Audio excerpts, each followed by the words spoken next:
Hey bookworms, it's that time. Time for another gathering here at the library. Book club.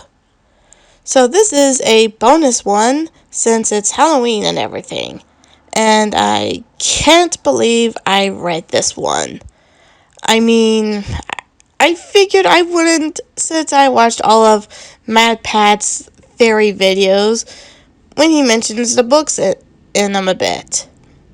So, spoiling myself wasn't a big deal. So, for some bleeping reason, I decided to read it.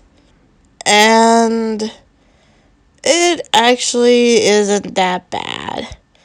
I actually enjoyed reading it. If you know game theory, if you know that this book is based off one of the most popular games out there, that the franchise just can't seem to die, then you know it.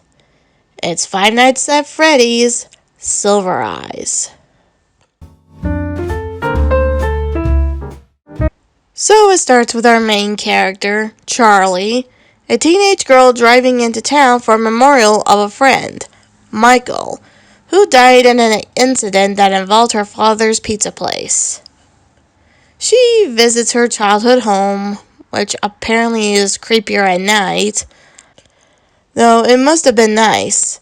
Her dad made her some pretty awesome stuff, like a bunny, a moving unicorn, and a doll that comes out of the closet.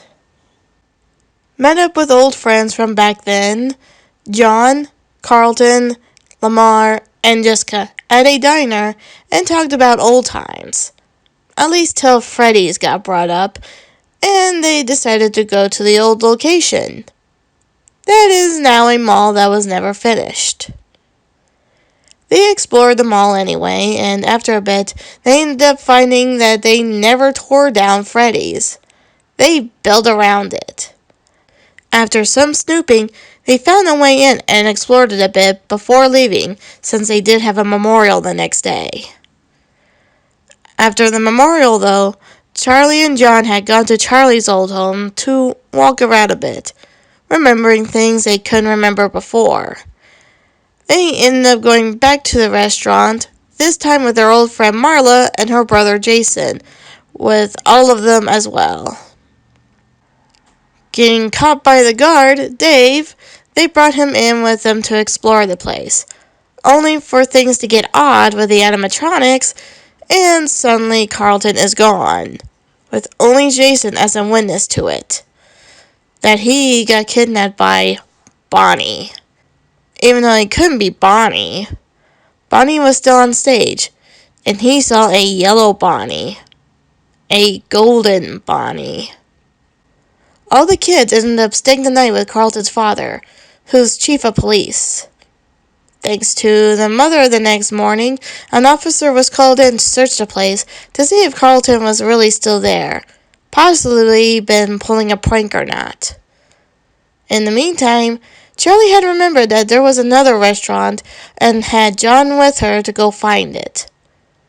She ends up remembering that she had a twin brother, who was kidnapped and murdered and could very well be connected to Michael's.